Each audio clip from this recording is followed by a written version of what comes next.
ശ്രീകൃഷ്ണ ജ്യോതിഷാലയത്തേക്ക് അവർക്കും സ്വാഗതം.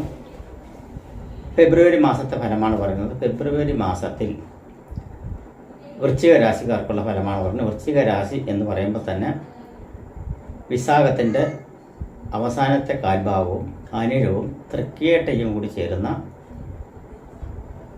വൃശ്ചിക കൂറുകാർക്കുള്ള ഫലമാണ് പറയുന്നത്. വൃശ്ചിക കൂറുകാർക്ക് 3-ൽ സൂര്യനും ബുധനും, 4-ൽ കണ്ടകശനിയായിട്ട് തുടർന്നുകൊണ്ടിരിക്കുന്ന ശനി, 5-ൽ ത്രികോണസ്ഥാനത്ത് നിൽക്കുന്ന ശുക്രനും രാഹുവും, 7-ാം ഭാവത്തിൽ ഗുണകരമായി നിൽക്കുന്ന വ്യാഴം, 8-ാം ഭാവത്തിൽ അനുകൂലമല്ലാത്ത ഭാഗത്ത് നിൽക്കുന്ന ചൊവ്വ, 11-ാം ഭാവത്തിൽ അനുകൂല ഭാഗത്ത് നിൽക്കുന്ന കേതു. ഇതാണ് ഗ്രഹസ്ഥിതി. അപ്പോൾ പോയ മാസത്തേക്കാൾ, അതായത് ജനുവരി മാസത്തേക്കാൾ ഫെബ്രുവരി മാസം കുറച്ചുകൂടി അനുകൂലം തരുന്ന ഒരു മാസമായിട്ടാണ് കാണുന്നത്.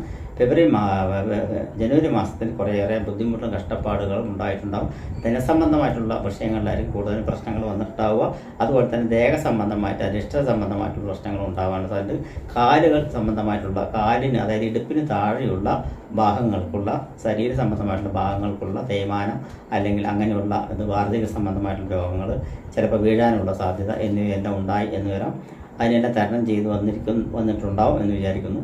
അങ്ങനെ വരാനുള്ള സാധ്യതയല്ല ഈ പോയ മാസത്തിൽ ചിലപ്പോൾ ഉണ്ടായിട്ടുണ്ടാവും. അതിനെല്ലാം തരണം ചെയ്ത് മറികടന്ന് വരുവാനുള്ള സാധ്യത ഇപ്പോൾ കൂടുതലായിട്ട് കാണുന്നുണ്ട്.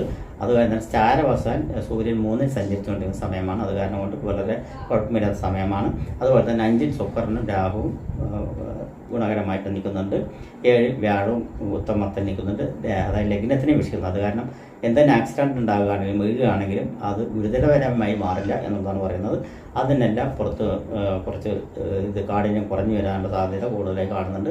അതുപോലെ തന്നെ പൊതുവെ എന്താണെന്ന് വെച്ച് പറഞ്ഞാൽ 4-ാം ഭാവത്തിൽ നിൽക്കുന്ന കണ്ടകശനിയുടെ ആ ദോഷം നമ്മൾ കണ്ടില്ല നടക്കരുത്. പക്ഷേ വ്യാഴത്തിൻ്റെ അനുകൂല സ്ഥിതി നമ്മൾ അതും കണ്ടില്ല നടക്കരുത്. അതും ഗുണമേന്മയ്ക്കുള്ള കാരണമാണ്. അപ്പോൾ ദോഷവും ഉണ്ടാവും, നല്ലതും ഉണ്ടാവും. അപ്പോൾ ദോഷത്തിനെ മറികടക്കാൻ നല്ലത് എന്ന് പറഞ്ഞിരിക്കുന്നതാണ് പറയുന്നത്.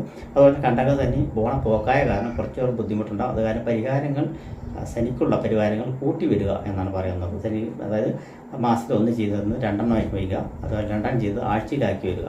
എള്ളുതിരി അല്ലെങ്കിൽ നീരാഞ്ജനം, എള്ളുതിരിയാണെങ്കിൽ നീരാഞ്ജനത്തിലേക്ക് മാറ്റുക, നീരാഞ്ജനമാണെങ്കിൽ നീരാഞ്ജനവും എള്ളുപായസമായിട്ട് മാറ്റുക. അതാണ് ചെയ്തു വരുന്നതെങ്കിൽ അതിനെക്കാട്ടും കുറച്ചുകൂടി കറുത്ത പട്ട് മൂടി ചേർത്തുക എന്നിവയൊക്കെയാണ് പറയാനുള്ളത്. ആ കണ്ടകശനി പോകുന്ന പോക്കിൽ കുറച്ചൊരു ബുദ്ധിമുട്ടുകളെല്ലാം ഉണ്ടാവും എന്നുള്ള പറയുന്നത്. അത് കാരണം കൊണ്ട് ശ്രദ്ധിക്കുക. അതുപോലെ തന്നെ ക്ഷയാവസ്ഥയിൽ കഴിയുന്ന, അതായത് ആരോഗ്യം വളരെ ദ്രുതഗതിയിൽ കഴിയുന്നവർക്കെല്ലാം പ്രഥമ ശുശ്രൂഷ ചികിത്സ അത്യാവശ്യമാണ് എന്ന് തന്നെ പറയാൻ പറ്റും. എന്നിരുന്നാലും ആരോഗ്യ സംതൃപ്തി മറ്റുള്ള കാര്യങ്ങളുണ്ടാവും. ധൈര്യം കുറഞ്ഞു പോകും എന്നുള്ളത് പറയുന്നത്. ആ ധൈര്യം സംഭരിക്കണം എന്നുള്ളത് പറയുന്നത്. ആ ധൈര്യം സംഭരിക്കണമെങ്കിൽ നമ്മൾക്ക് ആരോഗ്യത്തിന് ഹാനികരമില്ലാതിരിക്കണം എന്നാണ് പറയുന്നത്. അപ്പോൾ അങ്ങനെയുള്ള ഗുണാനുഭവങ്ങൾ, ദോഷങ്ങൾ മാറ്റി നിർത്തി ഗുണാനുഭവങ്ങൾ തരിക. അതിന് വേണ്ടിയിട്ട് അഷ്ടമം നിൽക്കുന്ന ചൊവ്വ അത്ര ബലമില്ലാത്ത കാരണം കൊണ്ട്, 8-ൽ ചൊവ്വ നിൽക്കുന്ന കാരണം, അത് ഉഭയരാശിയിൽ നിൽക്കുന്ന കാരണം കൊണ്ട് തന്നെ ഭദ്രകാളി ക്ഷേത്രത്തിൽ രക്തപുഷ്പാഞ്ജലി, കടുമധുര പായസം, കഠിന പായസം, ഭാഗ്യസൂക്തം എന്നിവ തീർച്ചയായിട്ടും ഒരു മാസം ഒരു ചൊവ്വാഴ്ച ദിവസം നടത്തുകയാണെങ്കിൽ വളരെ ഗുണാനുഭവം തന്നെ ചേരുവാനുള്ള സാധ്യതകൾ കൂടുതലായിട്ട് കാണുന്നുണ്ട്. ഈ വഴിപാട് തീർച്ചയായിട്ടും നിങ്ങൾ ചെയ്യണം എന്നാണ് പറയുന്നത്. അതുപോലെ തന്നെ ആരോഗ്യപരമായിട്ടുള്ള ക്ഷയത്തിനും മറ്റുള്ള കാര്യത്തിൻ്റെ എല്ലാം ഗുണകരമായിട്ടാണ് കാണുന്നത്. അതുപോലെ തന്നെ തൊഴിൽ സംബന്ധമായിട്ടുള്ള പ്രവർത്തനത്തിൻ്റെ മന്ദത മാറി ഗുണപരമായിട്ട് സാധ്യതയുണ്ട്.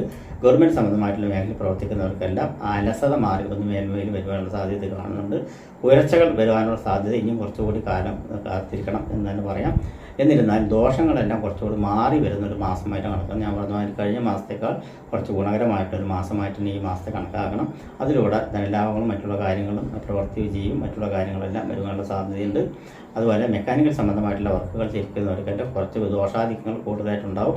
അതിനെല്ലാം സഹകരിച്ച് ഈ മാസം തരണം ചെയ്ത് പോകാനുള്ള സാധ്യതകൾ ഉണ്ടാവും. സ്വർണ്ണാഭരണ മേഖലയിൽ പ്രവർത്തിക്കുന്നവർക്കെല്ലാം ഗുണാനുഭവങ്ങൾ തന്നെ കാണുന്നു. ഭൂമി സംബന്ധമായിട്ട് പ്രവർത്തിക്കുന്നവർക്കെല്ലാം ദോഷങ്ങളാണ് കാണുന്നത്. അതിനാണ് ഈ പരിഹാരം ചെയ്യാൻ പോകുന്നത്. ചൊവ്വാഴ്ച രക്തപുഷ്പാഞ്ജലി, കഠിന പായസം, ഭാഗ്യസൂക്തി എന്നിവ നടത്താൻ പറഞ്ഞിരിക്കുന്നത്.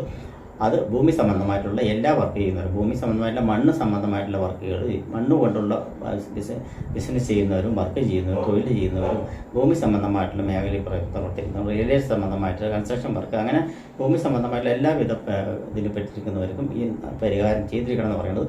അത് ചെയ്താലേ കുറച്ചുകൂടി അഭിവൃദ്ധി വരുവുള്ളൂ എന്നുള്ളത് തീർച്ചയായിട്ടും ഒരു കാര്യമാണ്. അത് ചെയ്തു വരിക. പിന്നെ നക്ഷത്രപ്രകാരമുള്ള വഴിപാടും കൂടി തീർച്ചയായിട്ടും ചെയ്യണം. വിശാഖത്തിന് മഹാവിഷ്ണു ക്ഷേത്രത്തിൽ യഥാശക്തി വഴിപാട് ചെയ്യുക. അനിഴ നക്ഷത്രക്കാർക്ക് ശാസ്താവിനെങ്കിൽ തന്നെ ഞാൻ പറഞ്ഞ മാതിരി എള്ളുതിരി, അല്ലാതെ നീരാഞ്ജനം, എള്ള് പായസം എന്നിവ നടത്തുക. അതുപോലെ തൃക്കേട്ട നക്ഷത്രക്കാർക്കാണെങ്കിൽ അതുപോലെ ശ്രീരാമക്ഷേത്രത്തിൽ അവിൽ നിവേദ്യം, ഭാഗ്യസൂക്തം, തുളസിമാല എന്നിവ നടത്തുക. അതുകൂടാതെ തന്നെ ഈ മാസത്തിൻ്റെ പ്രത്യേകത എന്ന് വെച്ച് പറഞ്ഞാൽ ഈ വർഷത്തിൻ്റെ പ്രത്യേകതയാണ്. അത് ഈ വർഷത്തിൽ ഫെബ്രുവരി മാസത്തിൽ 7 ആഴ്ചയിലും 4 ദിവസങ്ങൾ എന്ന് വരുന്നുണ്ട്.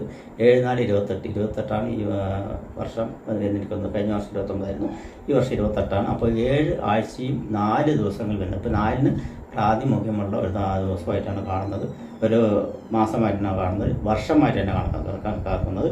അപ്പോൾ 4-ന് ജനിച്ചിരിക്കുന്നവർക്കല്ല, 4-ാം തീയതി, 13-ാം തീയതി, 22-ാം തീയതി ജനിച്ചിരിക്കുന്നവരെല്ലാം ഗുണാനുഭവങ്ങളുണ്ടാവും. അതുപോലെ 4 ബുധൻ്റെ ആധിപത്യം വഹിക്കുന്നത് കാരണമാണ്.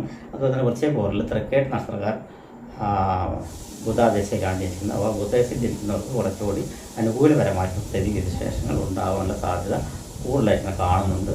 അത് കാരണം ഇവർക്ക് ഇങ്ങനെയുള്ള പരിഹാരങ്ങളെല്ലാം ചെയ്തു കഴിഞ്ഞാൽ വളരെ ഗുണാനുഭവം ഉണ്ടാകുന്നു. നമസ്കാരം.